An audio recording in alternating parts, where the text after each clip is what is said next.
Good morning, everybody, and welcome to Success Life Live. I am Reid. I am the host and the coach, and I'm so glad you took a moment to jump in and join me for this Fun Friend Friday.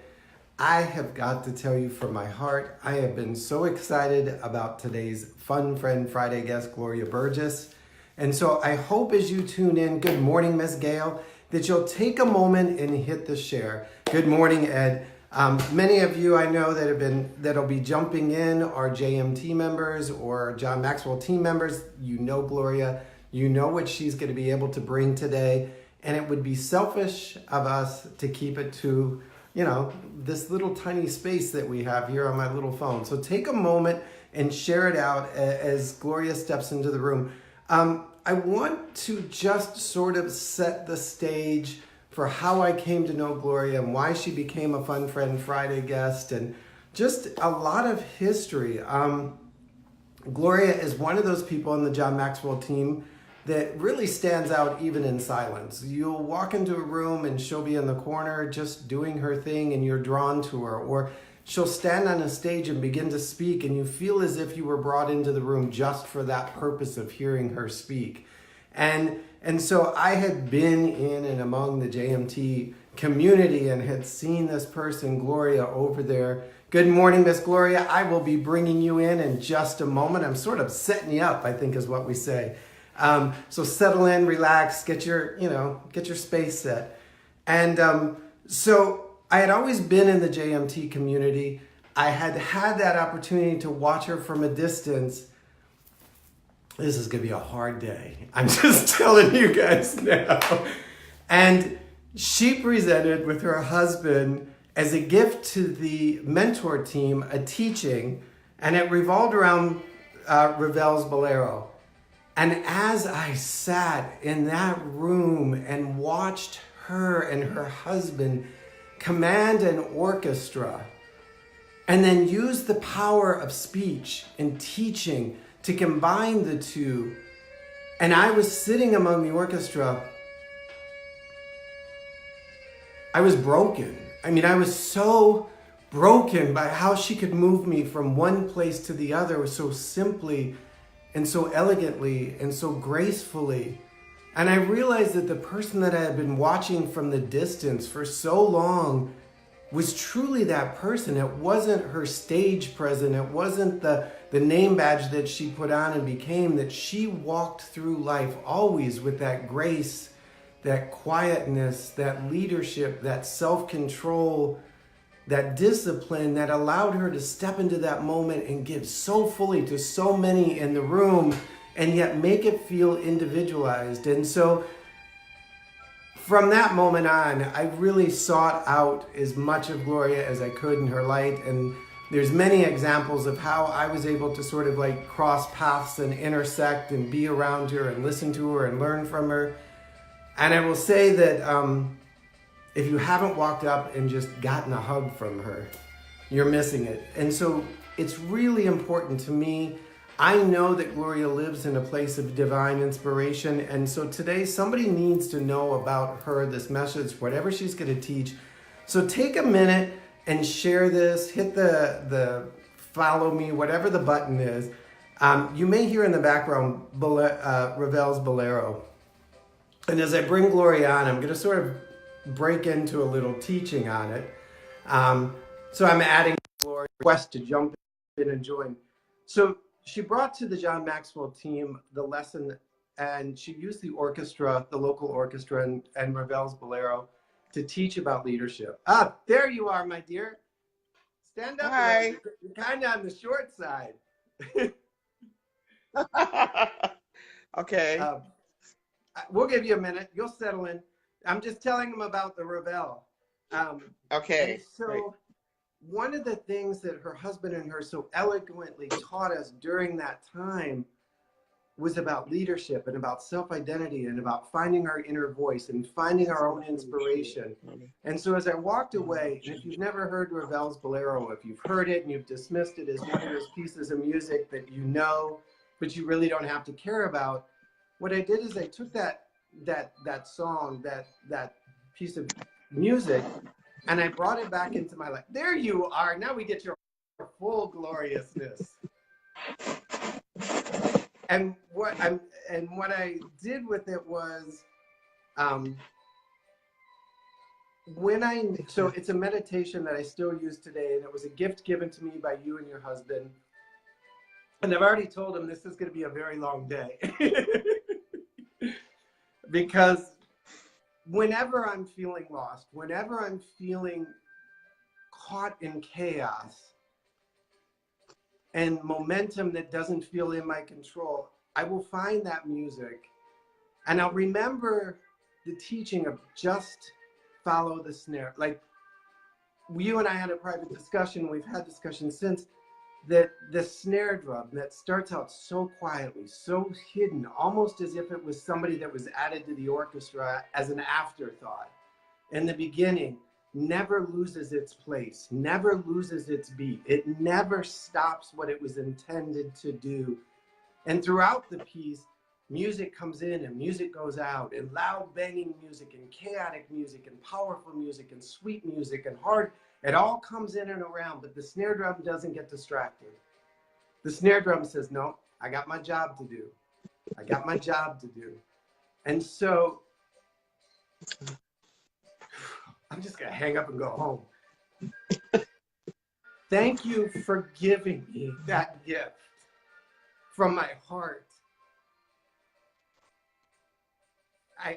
When I'm lost, when I'm confused, when I'm disoriented, when I feel I'm not big enough, smart enough, tall enough, brave enough, loud enough, when I don't feel like I'm the crashing cymbal or the blaring, the winds, I'm like, no. I'm a little snare drum. And the whole orchestra starts and finishes with me as long as I don't lose my place. And if I lose my place, all of this other stuff comes crashing down. And so thank you for that gift. Thank you for that teaching. I keep my baton close at hand so that when I begin to get distracted, I can see it out of the corner of my eye. It's a touchstone in my heart. It's a touchstone in my life that reminds me that we are all divinely given that beat, that rhythm that we should carry through life. And so that's why I'm so honored, so excited to have you as my Fun Friend Friday guest today. Thank you, my beloved. Thank you, Eric, for hosting me and for reminding me about the power of just the power of music and the impact that it had in your life. I just want to thank you for, you have been an inspiration to me as well. Oh, now I'm going to really lose it, folks. No, you have been such an inspiration to me, and I wish that I could join you like every single morning for my daily dose of Eric and, the life force energy that you put into this to this broadcast, to this podcast, to this live session, the life force energy that you pour into your children, that you pour into your practice is just inspirational to me. And you have mentioned this orchestra work that my husband and I do many times to me. And so I just appreciate how you lift up others and this opportunity to join you this morning. So thank you. Thank you. I have that, and I'm just going to let you in on one of my secret fantasies. Okay, one of my G-rated secret fantasies. That someday there will be an opportunity for me to call you and say, PBS has agreed, we're going into the recording studio. What orchestra would you like to use? And you get to name any orchestra on the planet, and they're flown in for 4 or 5 days so that you can create this teaching in a way that it would be given to the universe. Well, thank you. I'll share that fantasy with you. I love it. Where 2 or more agree. Where 2 or more agree, the third is present and creates. Amen. Amen. So no, and I'll share the meditation with everybody later if they want. But so I could go with a lot of questions, but this morning one of the things is I was sitting just like I have this awesome human being in front of me. What should I ask? And I kept hearing this, And again, going back to Ravel, so many of the people in the room, so many of the people here are building businesses, creating entrepreneurship, speakers, coaches, trainers. How do you, Gloria Burgess, maintain your identity, your snare drumness, so to speak, when everybody has an image, everybody has a, like, oh, Gloria's doing this, I should go do this. Or you get where I'm going with the question. Absolutely. Yeah, thank you. That's a great question. And for me, Eric, it's really all about knowing what my gifts are, not my skills, but my gifts. And these are my God-given gifts that, of course, I've developed and worked on over the years. But one of my big gifts is being able to see. Now, I'm not talking about just regular sight. I'm really talking about having a vision. I'm one of those people who likes to dream, and I dream big. I dream outside of the box. And so, how does that translate for me into my work, into my practice? I love helping my clients, my corporate clients, my organizational clients, with vision, with strategy, with looking ahead, seeing where they're going, and then helping them know how to get there. Another thing that helps me is not only knowing who I am and what my gifts are, my God-given gifts, but also whose I am, whose I am. So I know that God's got me. I know that I have a cadre of people on the planet in my inner circle who support me, and they help keep me on track. Like you, they give me feedback about what the impact is on them of my work, and so I listen. I try to hone and finely tune. I've been at this for mercy, 30 some, 40 some years almost now. So you were one of those and kids that was on stage when they were 8. and so anyway, so knowing who I am, knowing what my purpose is, and then knowing what my big gifts are. And one of them, like I said, it's seeing for other people, seeing for organizations, and helping them get clarity about where they're going and their first step in getting there. So I want to tear it apart because otherwise it wouldn't be of value. How did you find your gift, or what was there a mechanical tool? Was there a coach, a mentor? Like so many of us think, oh, my gift is to be able to host a TV show. And everybody's like, that's not your gift.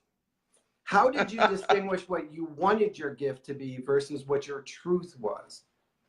Mm. Wow. So years ago, this is really when I was a kid, people would elders in my community, in my church, in my neighborhood, teachers would tell me, Gloria, you have a gift. They would never name what the gift was. And I'm going, as a kid, 8 or 9 years old, you're kind of scratching your head and going like, what the heck do they mean, right? Where is it? When do I And get it? where is it? Yeah, and so I always knew that I loved speaking. I love theater. I loved I loved to speak in front of people. I would do things like oratory in high school. And what I also realized is that I also like to help support other people in getting there, not just being in the center stage, if you will, not just being in the limelight, but helping other people. So I actually started coaching when I was in high school. Oh my Okay. goodness. And, my friends tell me, oh, no, you started in elementary school because you were such a good listener. Right. And you asked good questions. Well, this was before the coaching profession as we know it was even, dreamed of. I also realized, Eric, that I had an ability to help people kind of, I'd listen maybe for 20 minutes, an hour, whatever, but I would help people kind of take all of what they said and kind of summarize it in, to 2 or 3 sentences. Did I know that that was the gift of seeing into? No. Did I know that that was the gift of intuition and insight? No. But looking back on that journey, on that road that really began when I was a very young girl, I realize now that I had the gift of seeing into and helping other people crystallize, if you will, summarize the essence of who they were and what their purpose was. And like I said, over time, I've been able to also translate that gift into organizations. God has a sense of humor. Uh, and so Look at this. he put he put me in high tech in the computer industry for over 20 years so that I could learn the the currency, if you will, the talk, the speak of organizational life. And while I was there, I was mainly in leadership. And I realized that I had this gift that I could offer my team, that I could offer other teams. And that's really the how I formed the basis of my consulting practice, which then became a consulting and coaching and other facets of communication and visioning. So I want to go back a couple steps because you said I recognized my gift, then I honed my gift. Yes. And I think sometimes oh, here's my giftedness, and we think that's enough. Mm. You were wise enough to understand that you had to hone your gift. What does that look like then versus now? Yeah, that's great. So, thanks for breaking this down because I don't usually think about my life this way. So this is helpful for me as well. So when I say hone my gift, I mean I was promoted into leadership. Boom chakalaka. I was hired by this incredible company years and years ago, and they saw something in me and put me into project leadership and then into actual people leadership.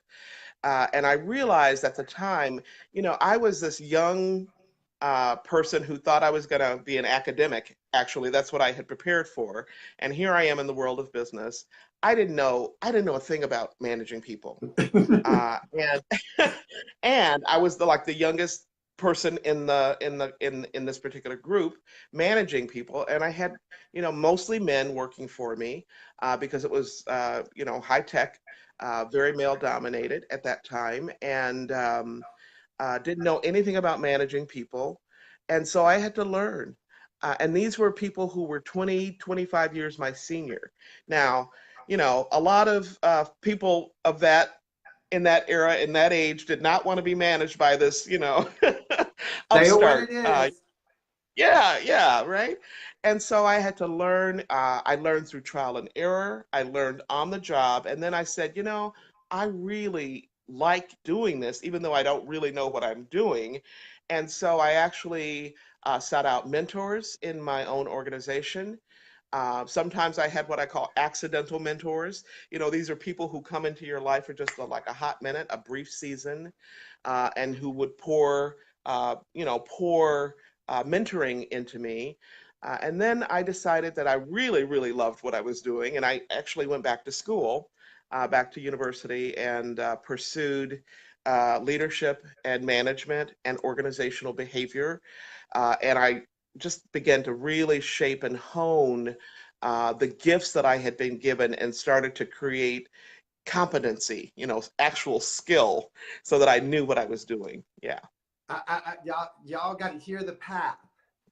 So I recognized that I was put in a position where I wasn't fully or adequately prepared. Yeah. I made a decision, instead of faking it until I got noticed, that I needed to buckle down, do some work, get some education, go seek out mentors. Some of them were free. Some of them I'm sure were paid. Some of them were only for as long as coffee could stay warm. And continued to lift my lid, as John would say, through education, through mentorship, through coaching, through training, while still failing. Right.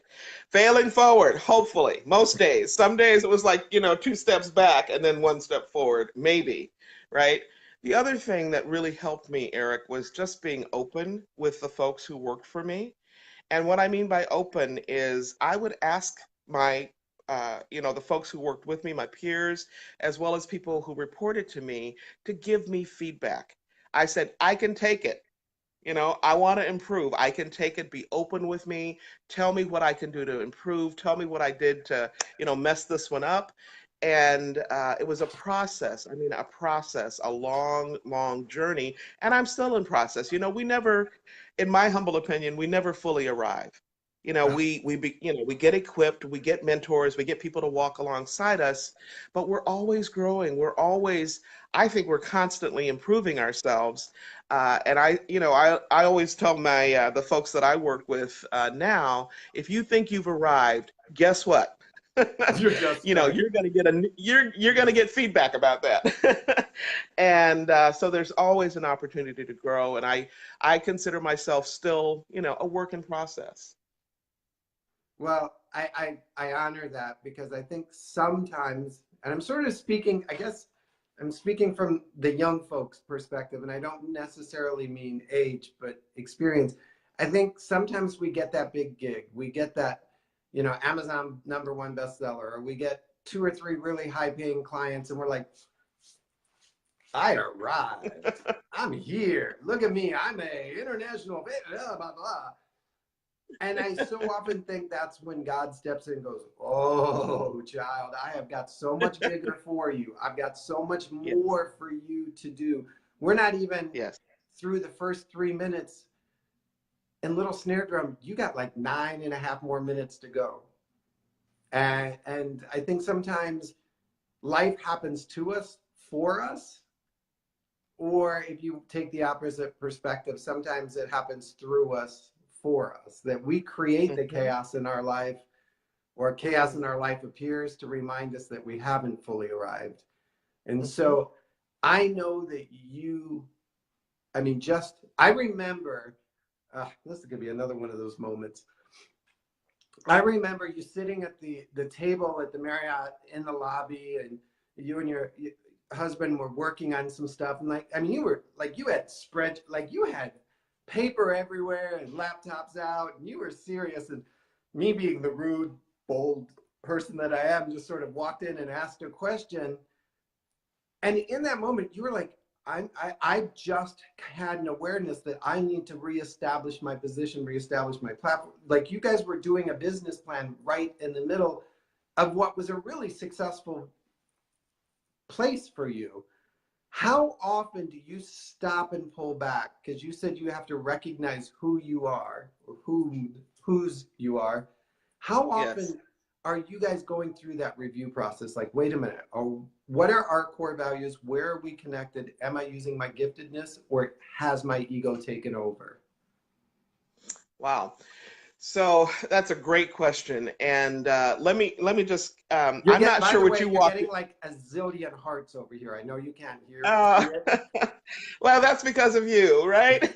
No, trust me. I get like one week.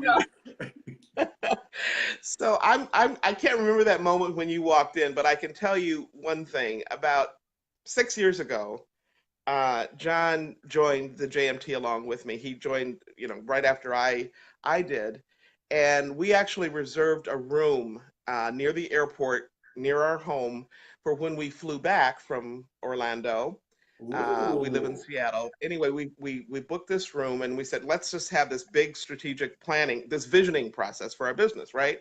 We spent 3 days. I mean, giant paper, stickies everywhere. It was like, oh yeah, this is going to be our new business.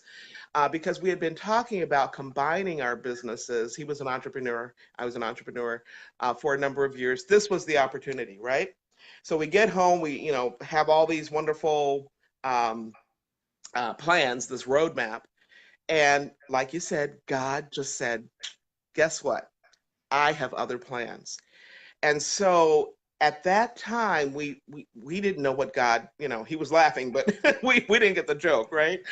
And what we realized was that what he had for us was way bigger than anything we put on those stickies and that roadmap that we had. He basically said, no, I don't want you to just do business anymore. I don't want you just over here anymore. And that's really when we got it, that our big giftings of artistry, my husband's a maestro, he's a conductor, he's been doing that for over 40 years, alongside running a business, right? And I mentioned that I had a background in theater and speaking and all of those things. I also have a background in music, right? And so he he really crystallized for us what you described earlier, Eric, and that's the music for transformation piece. And while it had kind of been, cooking and bubbling on the back burner, it really hadn't come into full vision, into full force until we did that big strategic plan for something else. And so John and I try to step back from our business and just kind of get on the balcony, and look down at the dance floor, what we're really doing. A couple of times a year, actually. We have a strategic conversation, we have a strategic meeting. We bring in everything that we need to just kind of take a look at what we're creating, where we're going, and if this is still the right path for us.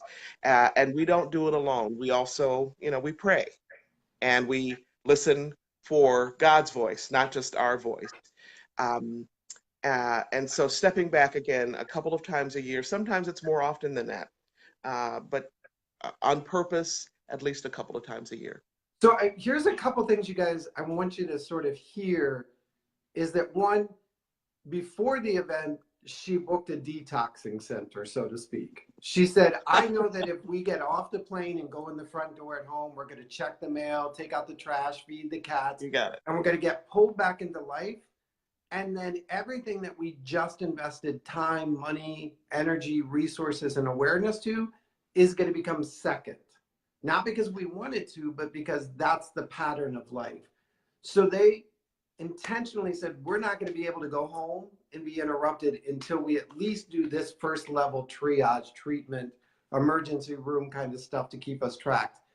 And then we intentionally plan ahead of time, step out of life into strategic awareness, back into life, then into implementation. Now, as a coach, I often hear people trying to schedule it like that 1 hour between the gym and the kids getting off the bus. And you and I both know that as much as your intention is there, you're only about 60% into the moment because you're getting out of it at 4 o'clock. You know that, this is only a half day. So if your dream is that big, if your vision is that gifted, if your intention, even if you don't know it, and I love Paul this week finally releasing us from having to have a purpose, like one of those purpose kind of purposes. So glad. Because I think so many of us think if it doesn't have this earth echoing sound to it, that we don't start. So if you're like, okay, here's where I want to go. Honey, I'm booking a room at the Hotel 8. It's going to cost me $49. It doesn't have to be the luxury suite at the Grand Occidental. And I'm going to sit in solitude. Biblical principle, going into the wilderness. How many times did that have to happen? Going into the wilderness with sticky pads, vision boards, checkbooks, whatever I need to see more clearly, because the $49 is such a small investment to the impact I'm going to have on the world. I mean, and so another one of my little secret G-rated fantasies was there was this building in Uruguay that I walked by every day. And I kept thinking what a wonderful place it would be to like level and have an outdoor concert at night with the ocean behind and the orchestra and the audience sitting on the slope that leads down. And of course, you know who's leading that orchestra.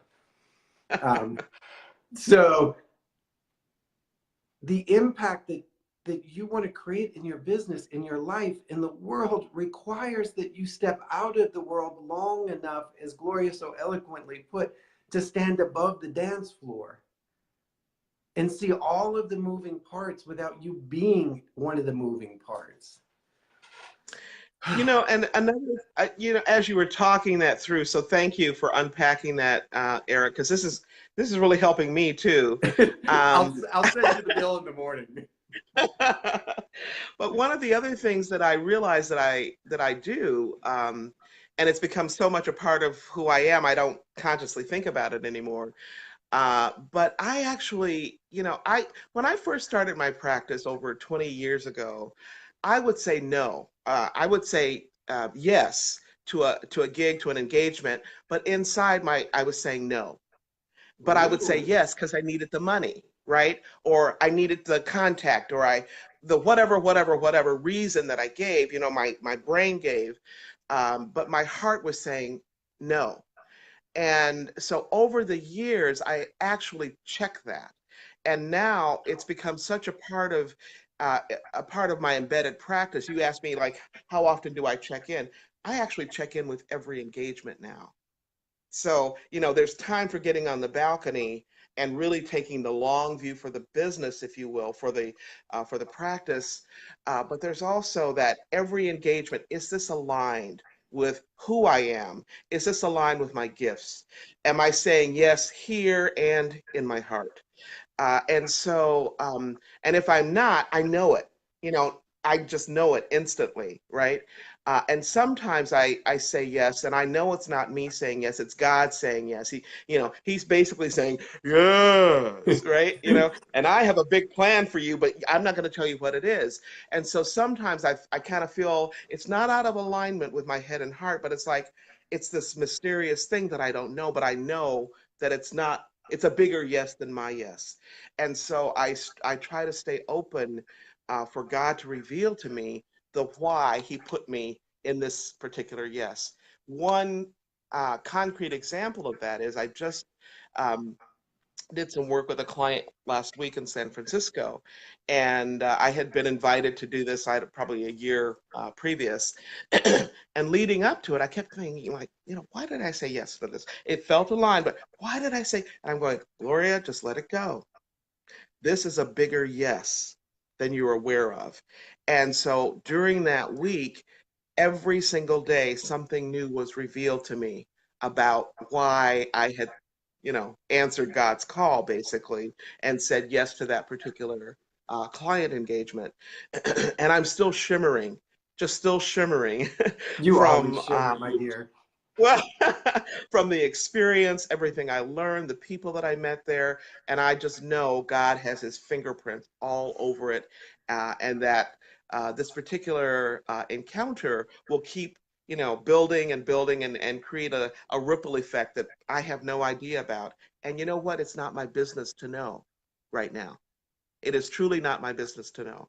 What my business is to know that I was aligned, even though I had questions, but that I had alignment. And so that checking in process is not, again, just something that I step back and do, twice a year, but it really is an ongoing, fluid part of who I am. So, Yeah. and you guys, I'm just going to be sitting in my room all day listening to this.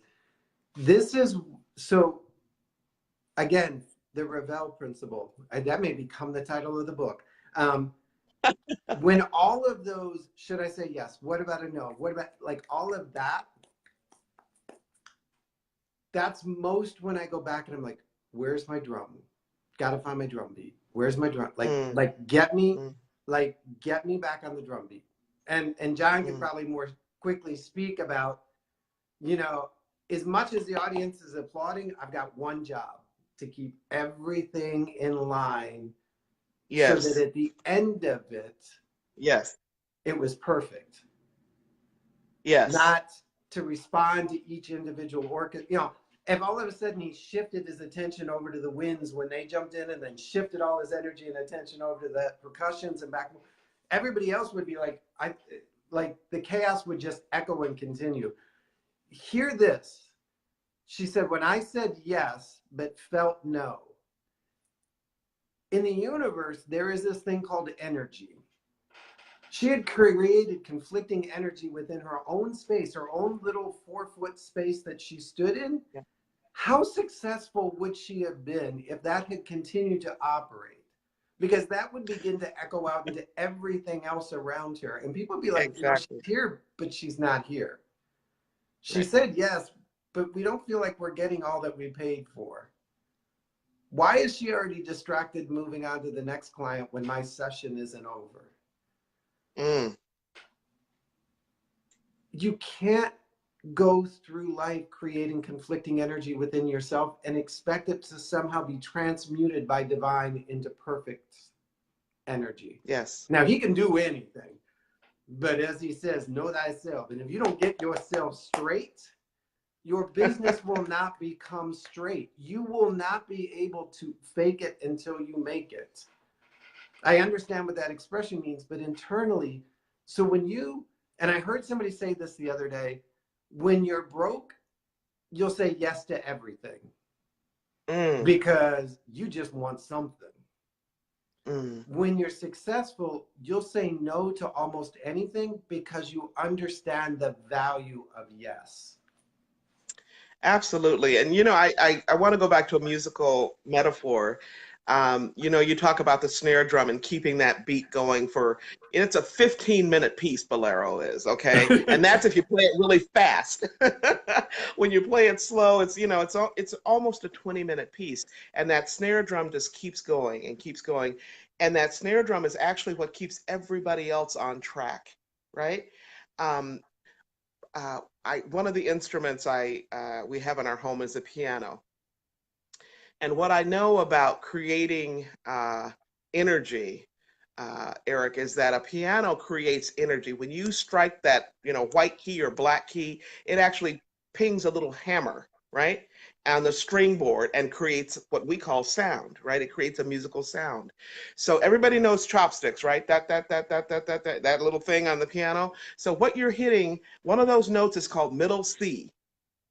And there are 8 C's on the piano, okay? 8 octaves of C's. When you hit middle C on the piano, that white key, it strikes a little hammer, it makes a sound, and every other string, C string on that string board sounds. Every other C, okay? So all up and down the octaves, all the C's start ringing on that keyboard. That's what alignment is. So when you are really clear and true and you're on purpose by intention, that's how I'm using the word purpose here, you align all the other C's in your sphere of influence to align with you. Now, let me tell you one other thing. There's something called harmony. Paul talks about harmony, right? Okay.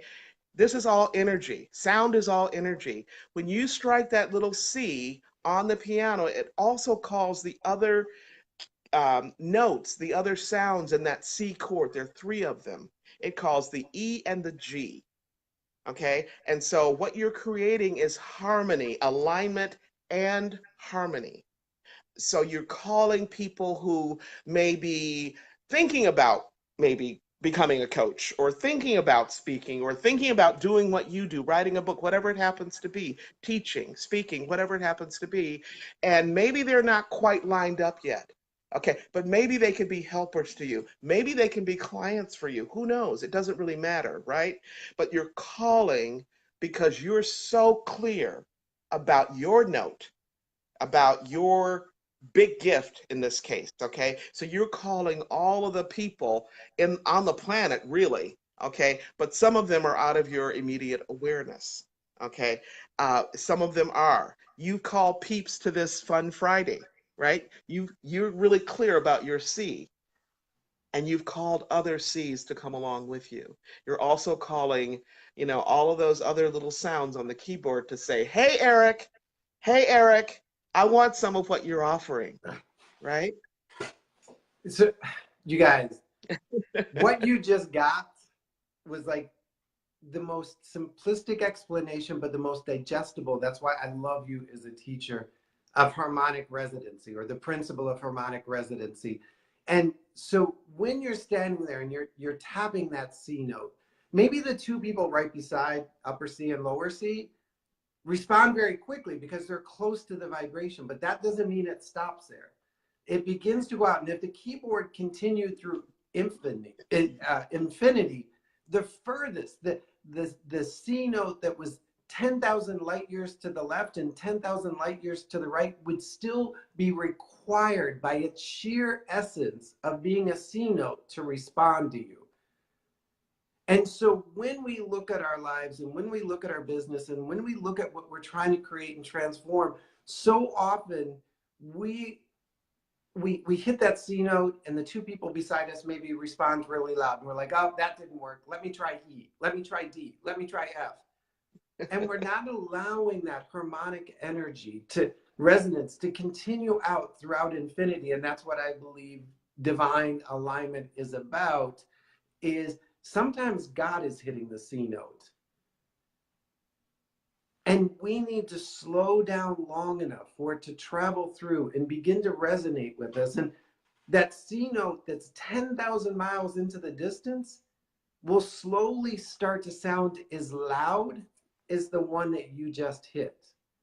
But it doesn't happen overnight. It doesn't happen quickly. That energy, that wavelength, that thing needs to travel through time and space. And if we were in space, it would travel faster. And if we didn't have doubts and fears and naysayers and objectors in our life, it would travel further and faster and echo into all of those other places. And so when you're sitting there going, but Gloria, I've been banging my middle C and nobody's responding, maybe you lack pitch perfect ear to what your dream is. Maybe you're not listening into your giftedness, your talents, and your resources. Maybe you haven't honed your skill set well enough to recognize that maybe there wasn't a C responding, but it was one of the harmony notes. And you overlooked it because it wasn't what you thought it was supposed to be. So I'm going to steal that lesson, going down to my book, harmonic resonancy. And yeah, thank you, Eric. And in concrete terms, on the ground. So, I've been speaking for many, many years, decades. And I remember about 25 years ago or so-ish, I was speaking at this wonderful breakfast thing for leaders. And somebody came up to me afterwards and they said, Gloria, I've heard you speak a number of times. I love to hear you speak, but you always use somebody else's words. Like when you do a quote or when you maybe include a poem or something like that. And why don't you use your own stuff? You teach, you write, why don't, and it never occurred to me, honestly, and also, I think that there was I write and I do this other stuff, and I think I had compartmentalized that, Eric, and not realized that, this is part of the suite of giftings that I have, right? And so I took that feedback to heart. So I was ringing what I thought was my middle C, right? And I got feedback from somebody that I knew and trusted that, maybe I was playing a little C sharp or something, right? And so I started to think about that and then to incorporate my own words, my own images, my own teachings into my speaking. And it has made such a difference in terms of my alignment. And when I ask, I'm on the road a lot. I give, and I'm one of those servant leaders, right? And you know this, you have to refill your own well, but sometimes I don't do that very well, right? And so I call on the power of the Holy Spirit. And when I know that it's not me sometimes, because Gloria in the physical is like drop dead tired, just give me another blanket, pull it up over my head, let me get some more sleep, right? But now that I know that I'm really aligned in that C, in that snare drum, I know I'm mixing metaphors here, but when I'm totally aligned, I call on the power of the Holy Spirit. It's like, boom, things just get amplified.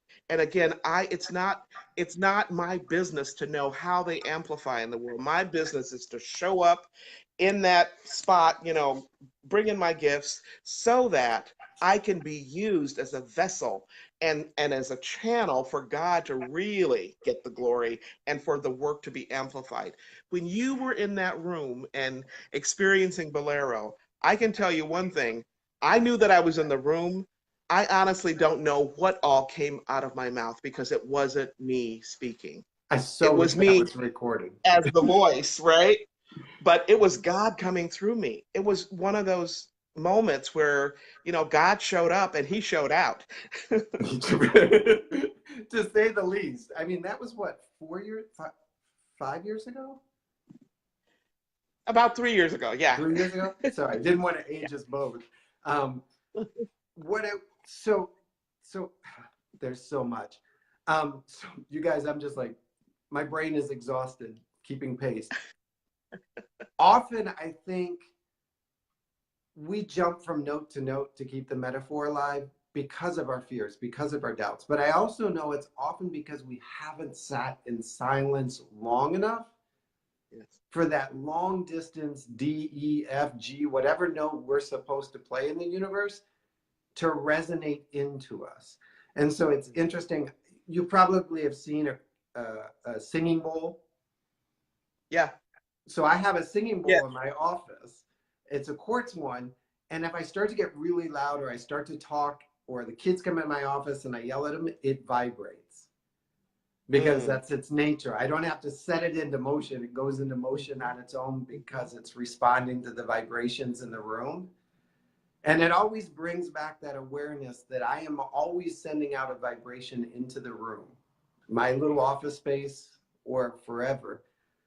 And I can hear it sort of like picking up now even. That note will continue technically forever. And I may not be consciously aware of it because of my limitations. It's required if you want to elevate who you are, whether it's just as a person, a mom, a dad, a spouse, a faith leader, an inspirational speaker, a coach, that you sit in silence daily, if not more frequently, if life will allow it to. What is your practice? And I know that we share some sort of off edges from traditional, so I know you understand the term. What is your practice for maintaining that awareness?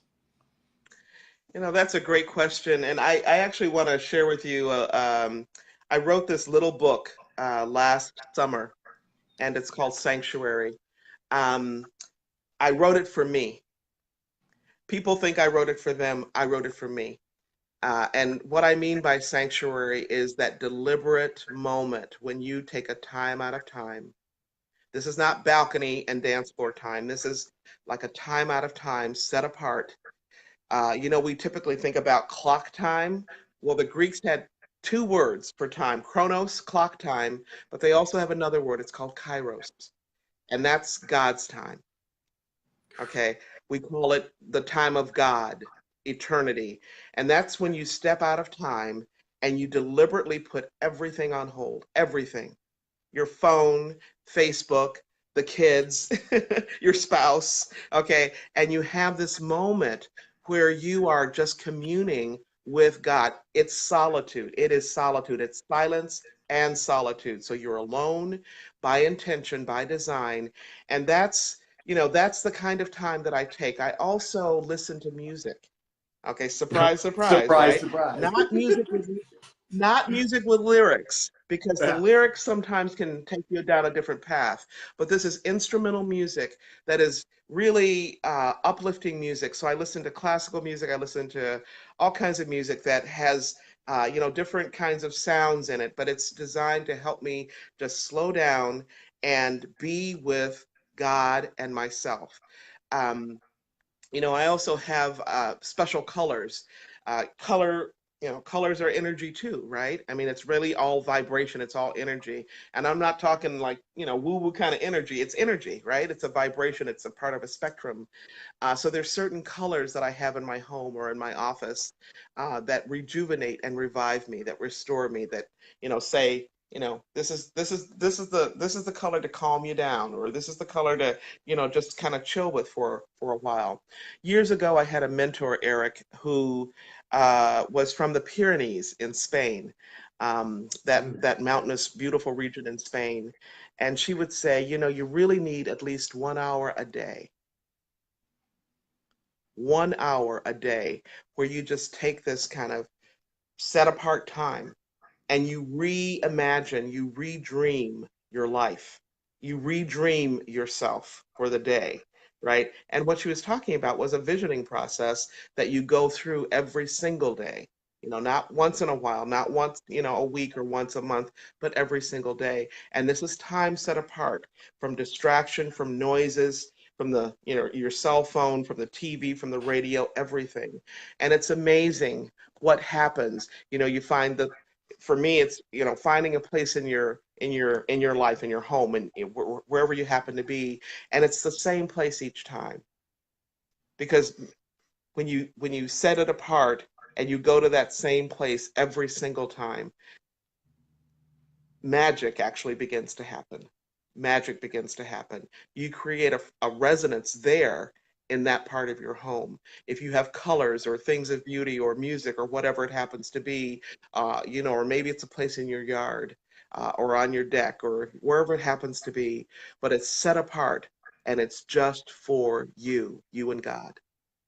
So, and you guys,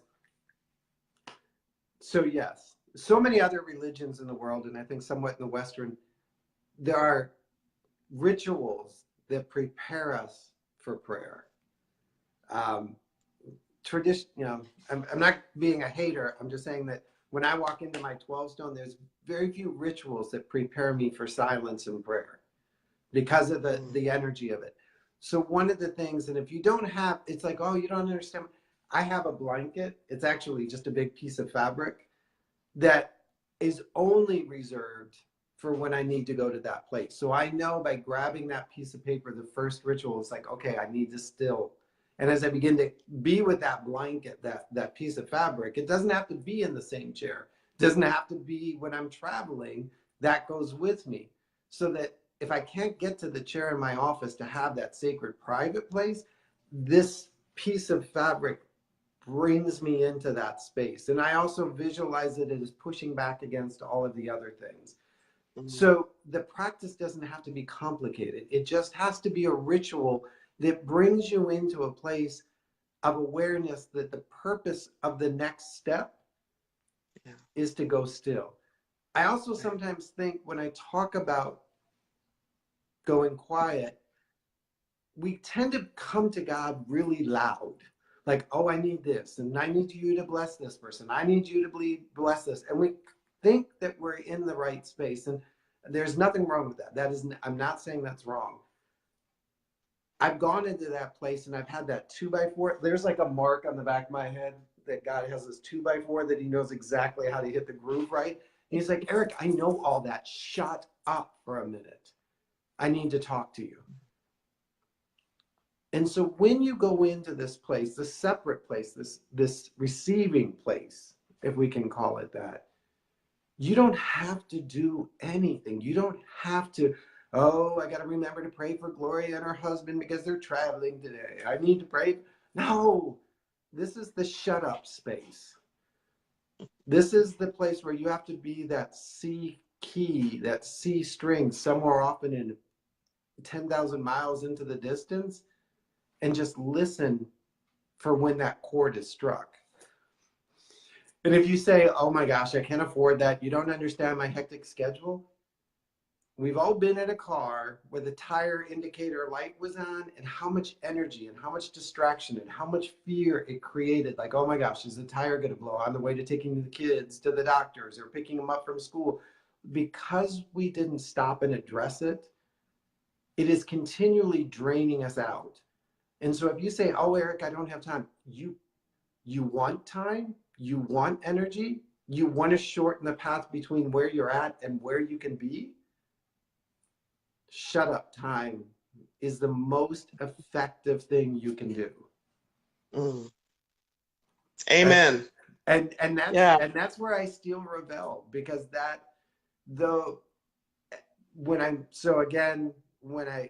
because Gloria gave me this gift, I feel obligated to share.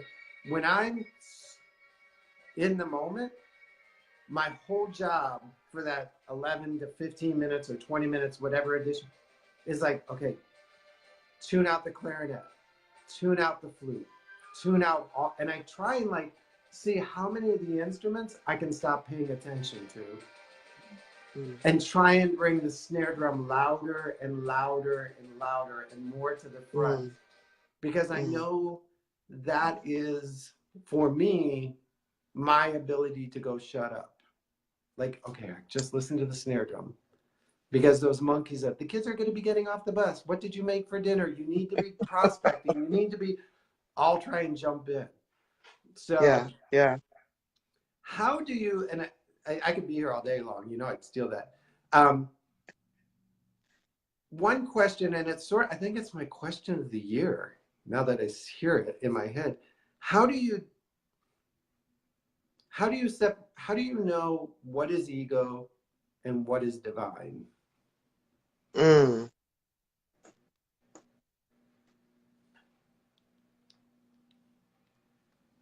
Because sometimes they sound very similar. Yeah, Or you I was think just they thinking, do. yeah, I was just thinking about voices. So for me, if I'm hearing, if I know it's divine when it's something that would not have occurred to me otherwise. Ooh. Uh, and I also know that I can, I don't purposely do this, but I know I'm human. I can get ahead of God. And so that's when I know it's ego. So when I sometimes hear an audible voice, I know people say they can't hear an audible. I hear an audible voice, and when that word or when it comes through my spirit as something that I would not have thought of, that's when I know it's God. Or when it's something that's big and hairy and scary, and I go, really? Like me? you know, that's another way that I know it's God. If I don't know how, but I know that it's yes, that's another way that I know it's God. So it's bigger. It's it's huge. It's better than I could think about on my own. Um, and I know when I'm getting in God's way when it sounds like, this is something that is coming through in my language, in my cadence, and God doesn't come through that way for me. It's just totally, it blows my mind and it builds my heart and it puts me in places, He puts me in places that I would not have dreamed of on my own. It puts me in places I would have never dreamed on my own. Yeah. So a lot of people probably don't know that several people I know were in Paraguay with you and and I think 300 other people. You actually went back, sort of in silence, to Paraguay, Yes. to to the team, and then you brought them here. I tell that story just because I want people to understand that why I so admire you, because what you accomplished was very monumental in people's life, and you did it in so much silence. Well, so I think you're talking about the Landfill Harmonic Orchestra. Yes, yes. Is that? Yeah. Hmm. So this is how I knew this was God. One of my students, probably, I don't know, 10 years ago, 8 or 9 years ago, maybe 10 years ago, sent me a link to this amazing orchestra with these young people playing instruments made out of recycled cans and forks and spoons, garbage basically. And I thought, oh, this is amazing, right? This is amazing. And I watched it, I thought about it, and then I kind of put it over here, not out of sight, but just on the periphery. And I thought, this is amazing. And when I had an opportunity to go with John and Paul and all of our JMT family to Paraguay to minister to the country, to the nation, I said, I would love to find these young people. I would love to find the director. Now, I don't know, I know about that much Spanish. And so, while we were there, John and I reached out to Fabio Chavez, who is the director of this amazing orchestra. And again, John doesn't know Spanish either. And we said, well, let's just make ourselves available. Let's be open. Let's see what God has for us. So we reached out to him, didn't hear, didn't hear, didn't hear. So several days before we were to leave, we found uh, an email in my spam folder, okay, in my spam folder that had come in saying, yes, I can meet with you, but bring a translator because I don't know much English. And I said, okay, how's that going to happen? Didn't know how that was going to happen. Well, one of the translators for John and I both, uh, said, I will go. And oh, by the way, I'm going to bring my dad because he knows Spanish even better than I do. And I want to make sure that this is a real, live encounter. And so we met with Fabio. We had asked him for an hour, and he gave us a whole day, just pouring into us, telling us about his ministry, telling us about these young people. And by the time we left Paraguay, you know, our my hair was on fire. John doesn't have much hair anymore, but what he has was on fire, right? And so we came back to Seattle and we said, we've got to bring these young people. We've got to bring Fabio here. Didn't know how to do that. I'm not used to raising that kind of money to bring, an orchestra over here. But, I called up a friend and I said, Ann, I have this idea. Can you help me? She said, sure. She said, but I can't help you raise money. And I said, no problem. We can find other people to do that. I need you. So we built this little cadre of people to bring these young people to Seattle. We did it inside of like 3.5 months, Eric. And we raised way more money than we needed to bring them here. And my friend that I called saying, I can't help you raise money, she basically helped me raise a third of it, okay? Just because of who she is. All she had to do was open her mouth and, connections would come. Again, that middle C, right? Aligning other C's. And it was just a fabulous experience for the young people because they'd never been in a community like this. Paraguay is one of those countries that's landlocked. And the Pacific Northwest, we have the Pacific Ocean, right? So we got to put them in homes where they had Spanish immersion, in schools where they had Spanish immersion, and they got to spend time on this little island off the coast of Seattle, where they were just surrounded by water, so that they could get refreshed and renewed, so that they could have that time out of time to be kids, just to be kids, just to be who they are. And our connection with Fabio, our connection with those young people, when we see them now, we kind of sneak backstage and they actually know who we are. This is 10,000 miles away. We built a bridge. We built a 10,000-mile bridge through love and love of music, but love and compassion and, just reaching out and lifting up music, lifting up these kids, lifting up, Fabio's ministry. And so that was a huge blessing for us. Again, remaining open to see what God could do. Somebody who doesn't speak Spanish, building a bridge 10,000 miles away, getting other people around them to help with that process was, I'd say, a miracle. Yeah. So I wanted you to tell that story because I had heard it, I had seen it, I had followed it, but I honored the fact that you had not taken center position on it. And so I was like, okay, what I want you guys to hear, bad TV, cover your mouth, right? What I want you guys to hear is that 9-10 years ago, that chord was struck, that note was hit. And you and me, we're going to keep the metaphor alive, but you weren't in a C note space. No. And it took 9 years for you to even begin to understand what that was about. But once you became in alignment with that, once you were like, I hear it. It took 3 months to do something spectacular and amazing. To take, how many kids was it? 40 plus? So no, so the traveling orchestra is usually about 20 or so kids. Okay. Yeah.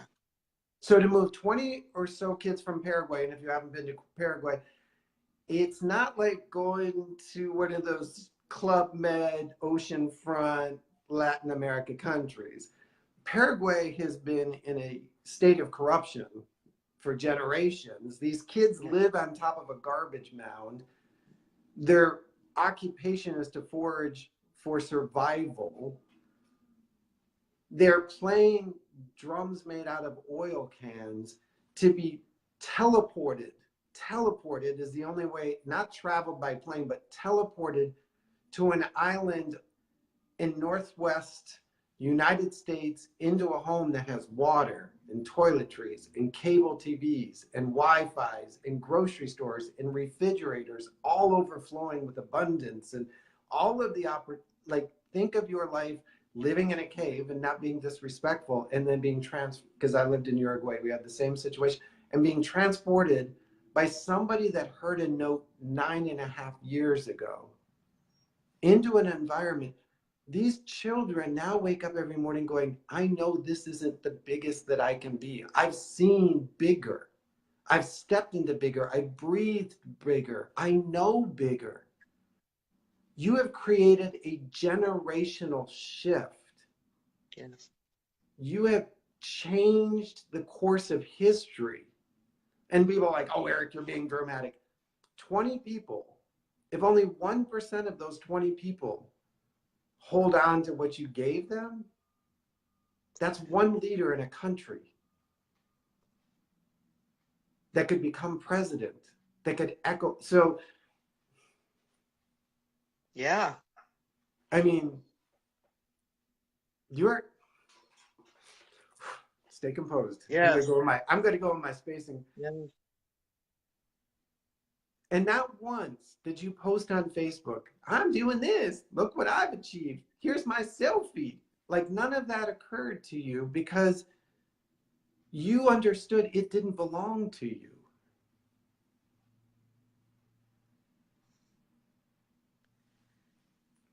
Well, thank you, Eric, for asking me that question. And, again, we are given gifts. We're all given gifts. I've been given my gifts. You've been given your gifts. All the people out there have been given their particular gifts. And I believe our responsibility is to give those gifts back to God and not worry about who gets the credit, right?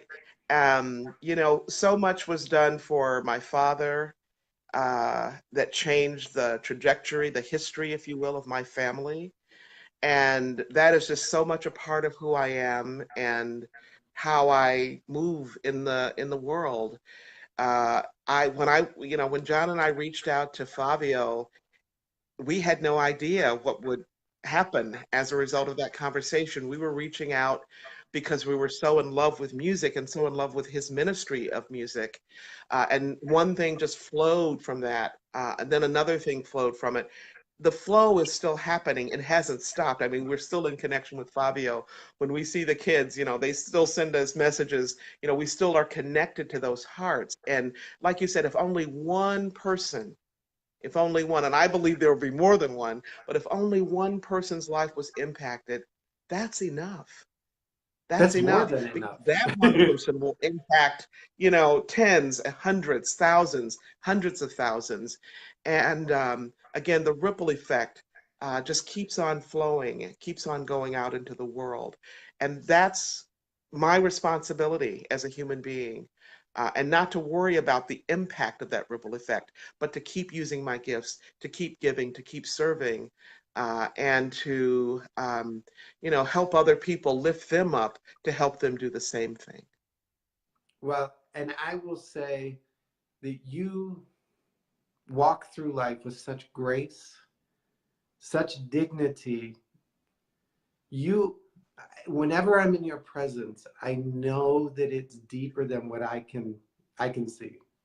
I always say there's deep-keeled people that's keel in a sailboat goes so divinely deep that no surface wind or wave can knock it. It'll look rough, but it won't go over. And I know it's not something that you woke up one day and became. I get that. But I think each of us has the potential to become that person. I think it's our obligation and our responsibility if we want to make an impact as leaders, speakers, coaches, trainers, parents, faith people, whatever we're stepping on today into the world. And so you guys, listen to this again. Listen to this again. This is like, I could package this and sell it for a couple $1,000s a session. It doesn't happen. That 9.5 years ago, a seed was planted that you didn't necessarily focus and tend, but you just let it do its thing off there in the distance and stayed on your snare drum, developed your giftedness, developed your talents, developed your authority to be able to walk up to John one day and go, you know what?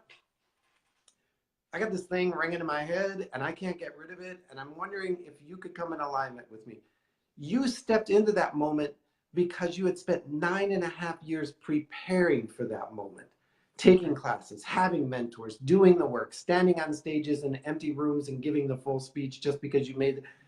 So that when you stood there, I believe divine and God said, this is hers. This, I'm sorry, but John, you don't have a choice. You have to answer yes. And John was like, okay, I have to answer yes. And then Fabio had to answer yes. And then when you called your friend, she had to answer yes because you had made that note, that sound, that voice in you so clear. Yes. And you did it without making it your own. Yeah, and for me, it really is ours. It's always ours. It doesn't belong to me. It's God's first, right? And then it becomes the community's. I just thank you again for seeing into and for helping me become more aware of my own process. I don't think about these things and scratch my head about them and wonder. It's who I am. And I think, one of the things that, as you were talking, Eric, my work in the world is all about transformational leadership. And people get management and leadership just totally confused. Leadership is about being, management is about doing. And when you can get that part right and really understand that it's who you be, okay, that attracts those other C's, if you will, that helps keep you aligned on your path. I think that life just becomes easier. It becomes easier, and I know it has for me. It has for me. So leadership is about being. Management is about doing, and you need both. I mean, you need both to be effective in the world and to put your work out in the world. But that being is the part of me that can wait, that doesn't have to know how. It doesn't have to know why the yes has come through. The being part of me shows up as an open vessel. The being part of me is open to the continual equipping through mentors and coaches and trial and error, right? The being part of me is, me in process, knowing that I'm not a finished work yet, knowing that I'm still a work in progress. The being part of me, I believe, is what attracted you to me. That's how I feel connected to you. And I, so being the transformation and transformational leadership to me go together. That's what that work, that's what that outreach, that ministry in Paraguay that Fabio's heading up. That's really what he's doing. He's equipping souls. We think we're listening to musicians, Mm-hmm. okay, playing on instruments made from garbage. But what we're really listening to are souls that are evolving, okay, that are growing up but evolving into a much larger, much bigger presence than the physical body can hold, right? So he's really equipping young people for a lifetime of ministry, however their gifts flow through them. And it manifests right now through the music, right? But it'll keep manifesting in other ways and send, those ripple effects out into the universe. You guys, if you're not sharing this, there's somebody that's trapped in doing when they're being called to be.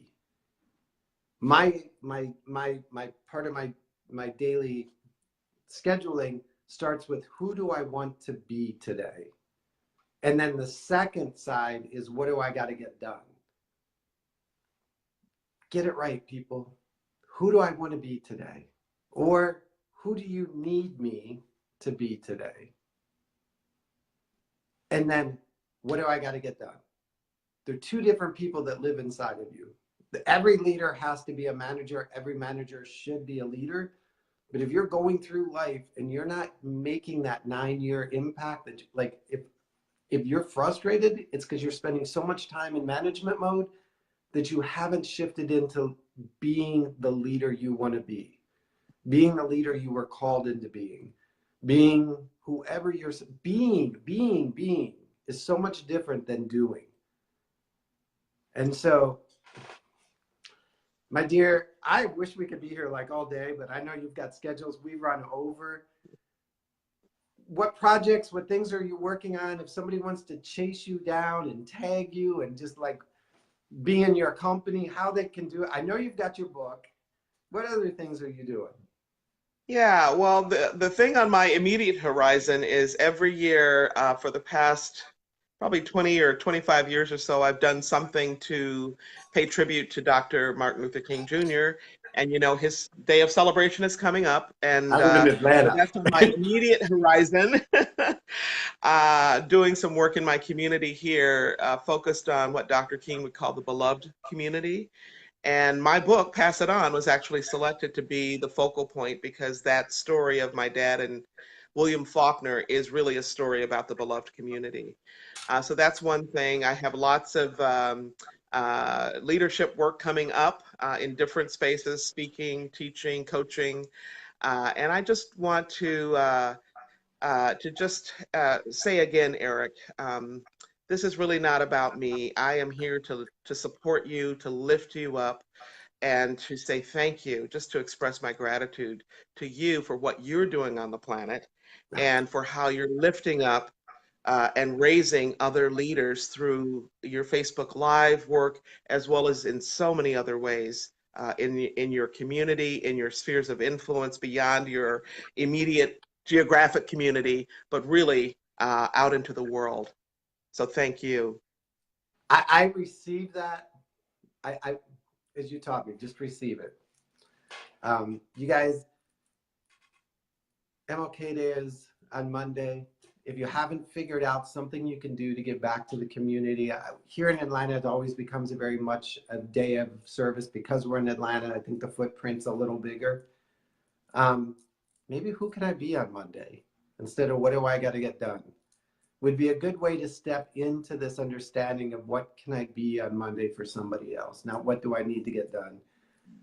Ravel's Bolero, we've talked about it a bunch. If you're like, wait a minute, what is it? I don't understand meditation. It's a simple one. Just sit in silence for the 20 minutes and follow the snare drum and learn to shut up in prayer, because that's where you'll find more answers. And Gloria, I could go on and summarize all of the great teachings that you gave us today. I mean, Lord, I hope somebody is like, I know my notebook's going to be burning up when I finish this. You have made, if it goes unsaid, I want you to know the impact you've had on lives beyond the ones that I even know. The courage to say thank you sometimes is really, really big for some of us. But you arrived in my life in a divine moment. And I thank you for spending a lifetime preparing for it.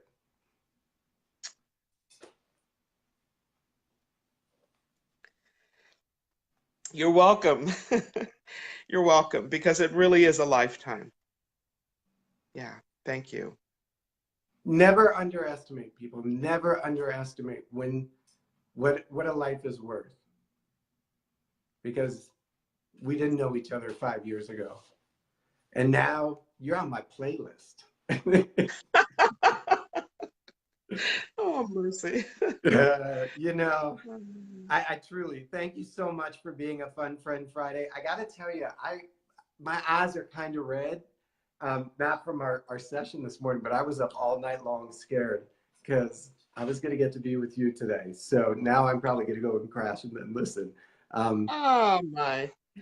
Yeah, I was Eric, a this little, has been. it was Go a ahead. joy. It was a joy for me. I know John is like standing right behind the camera somewhere off doing his things. I want him to know that, you know, I recognized that he was the one holding the baton throughout that event, that he was steering the ship so that you could inspire the people. And so I get the tag team. I am not forgetting he was there. Like I said, my baton sits I can see it sitting right over there. In my office, I John's call it my waving hello. So thank you again. Thank you, my friend. Everybody, give me a quick, you know, I'm sure Gloria will go through and talk, say hello to each of you on the feed later on, but just send her a big heart, send her a big hug today through messaging, through whatever you feel is necessary for her time. And again, thank you so much for being my guest on Fun Friend Friday. I feel we have to go out with a little bit of music, and I don't do jazz. Enjoy. Well, so. Thank you. Thank you.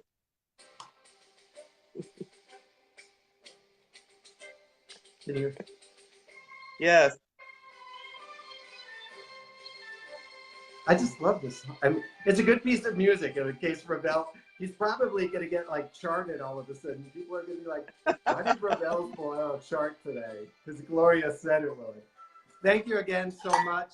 I will see everybody on Monday for Fun Friend Friday again. I'm over on Belief Hackers on Sunday. I think it's at 2 o'clock. But until then, go out and live your life with success. You are worthy of it. It is yours. You just need to step into it. And thank you again, my dear friend Gloria. We'll talk soon. You're welcome. Have a blessed day. Bye-bye. Everybody.